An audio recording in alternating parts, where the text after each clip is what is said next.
दोस्तों, आपने सुना होगा कि भारत सोने की चिड़िया थी, लेकिन सवाल यह है कि ये चिड़िया अंग्रेज़ों के जाल में कैसे फंस गई। कैसे एक ट्रेडिंग कंपनी पूरे देश पर हुकूमत करने लगी। आज की इस वीडियो में हम समझेंगे अंग्रेज़ों के भारत पर कब्जे की पूरी कहानी, जो इतिहास के सबसे बड़े धोखों में से एक थी।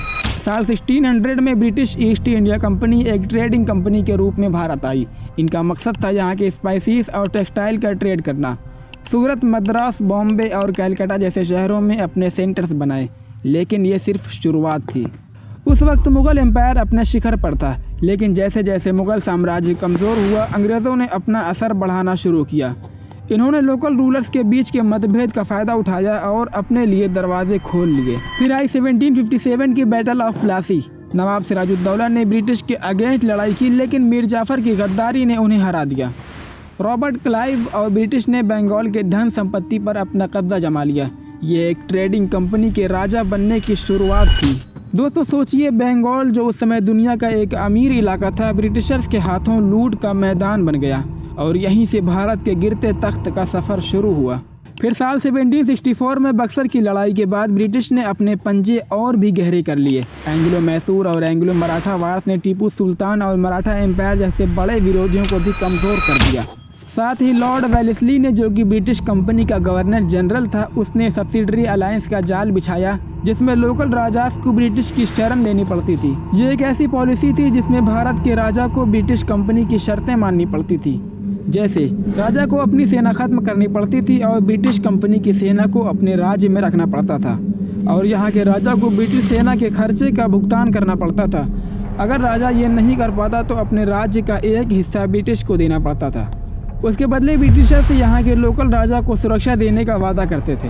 राजा ब्रिटिश की इजाज़त के बिना किसी दूसरे राज्य के साथ अलायंस नहीं कर सकता था। राजा को अपने राज्य में कोई विदेशी जैसे फ्रेंच अफसर या सेना रखने की अनुमति नहीं थी। कहने का मतलब पूरी तरह से यहाँ के लोकल राजा ब्रिटिशर्स के जाल में फंस चुके थे और ये जाल धीरे धीरे पूरे भारत पर फैल गया। फिर आई doctrine of lapse policy. Lord Dalhousie की एक चाल, ये भी एक गवर्नर जनरल थे। इस पॉलिसी के तहत बिना वारिस वाली रियासतें सीधा ब्रिटिश के कंट्रोल में आ जाती थी। इसके ज़रिए कई राज्य ब्रिटिश एम्पायर में मिला दिए गए। सतारा 1848, नागपुर 1853, झांसी 1854 और अवध 1856 में इसी पॉलिसी के तहत कब्जा कर लिया गया। लेकिन भारत इस जुल्म को चुपचाप बर्दाश्त करने वाला नहीं था। फिर साल 1857 का विद्रोह, जो पहला स्वतंत्रता संग्राम कहलाता है, अंग्रेज़ी हुकूमत के खिलाफ एक ज्वाला बन के फूटा। रानी लक्ष्मीबाई, बहादुर शाह जफर और अनकाउंटेबल सिपाहियों ने अपना सब कुछ दांव पर लगा दिया, लेकिन ये संग्राम फेल हो गया और ब्रिटिश का शासन और मजबूत हो गया। ब्रिटिश ने अपनी डिवाइड एंड रूल पॉलिसी का चालाकी से इस्तेमाल किया। हिंदू मुस्लिम राइवलरी और कास्ट बेस्ड डिवीज़न को बढ़ावा दिया गया। भारत, जो एक समृद्ध और एकजुट राष्ट्र था, धीरे धीरे टूटने लगा। लेकिन ये कहानी यहाँ ख़त्म नहीं होती। अंग्रेज़ों के जुल्म के खिलाफ लोगों ने एकजुट होकर फ्रीडम स्ट्रगल की शुरुआत की। गांधी जी के अहिंसा के आंदोलन से लेकर नेताजी के आज़ादी के सपने तक भारत के लोगों ने हर कदम पर अपनी मिट्टी के लिए कुर्बानी दी।